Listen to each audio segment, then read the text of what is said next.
Kalian sadar gak sih? Di era sekarang, hidup kita rasanya gak pernah jauh dari layar. Bangun tidur scroll HP, cari berita lewat sosial media, nonton video dari berbagai negara. Semuanya bisa kita akses dalam hitungan detik. Dunia terasa semakin dekat, seolah nggak ada lagi batas antara jarak dan waktu. Nah, kondisi inilah yang sering disebut sebagai dampak dari konvergensi media dan munculnya fenomena global village. Tapi di balik kemudahan itu tentu ada berbagai macam dampak dan tantangan di balik itu semua. Untuk mengetahui fenomena ini lebih dalam, yuk kita lihat dari berbagai sudut pandang akademisi, ahli media, dan masyarakat. Konvergensi media itu sebuah keharusan dan sebuah keniscayaan sebagai adaptasi manusia terhadap kemajuan teknologi. Di dunia digital ini mau tidak mau broadcasting, public speaking, semuanya itu harus beradaptasi juga dengan dunia digital.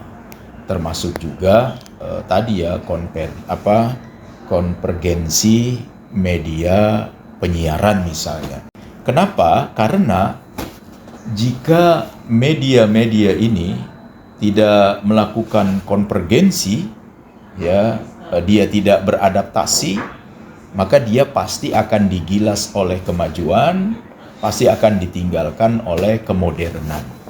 Maka mau tidak mau pembentukan yang disebut dengan global village itu, karena sekarang masyarakat itu sudah menyatu secara dunia, mau tidak mau juga beradaptasi dengan dunia digital. Selain ini menyatukan umat manusia dalam mode komunikasi yang semakin tidak ada batas, ini juga menyebabkan akses lain ya, akibat lain. Jadi di mana informasi komunikasi itu mengalami namanya saturasi, banjir, abundansi, keberlimpahan. Nah, karena berlimpah itu banyak sekali produknya, akhirnya apa? Di antara keberlimpahan itu ada ekses negatif, yaitu apa? Berita yang meragukan kebenarannya. Berita yang digunakan oleh kepentingan pihak-pihak tertentu untuk menyebarkan berita bohong, manipulatif ya, atau menggunakan media informasi itu sebagai alat untuk perang gitu. Nah, jadi sekarang ini tantangannya besar sekali. Untuk itu kembali kepada sistem yang ada di sebuah negara dan institusi media harus menjadi pegangan ya.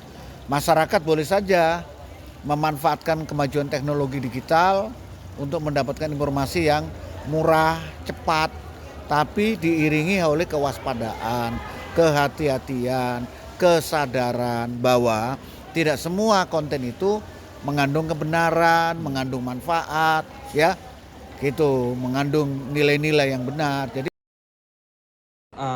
terkait kemudahan akses informasi secara global melalui platform media ini dapat diambil banyak dampak positifnya, yang dimana diantaranya beberapa kayak banyak masyarakat yang mendapat wawasan luas melalui media sosial ini dan dapat memudahkan akses untuk pendidikan dan pengetahuan, dan diantaranya lagi itu ada dapat berinteraksi dan kolaborasi antar lintas budaya, yang dimana mungkin saya bisa kasih contoh, salah satunya itu banyak anak-anak muda zaman sekarang terkait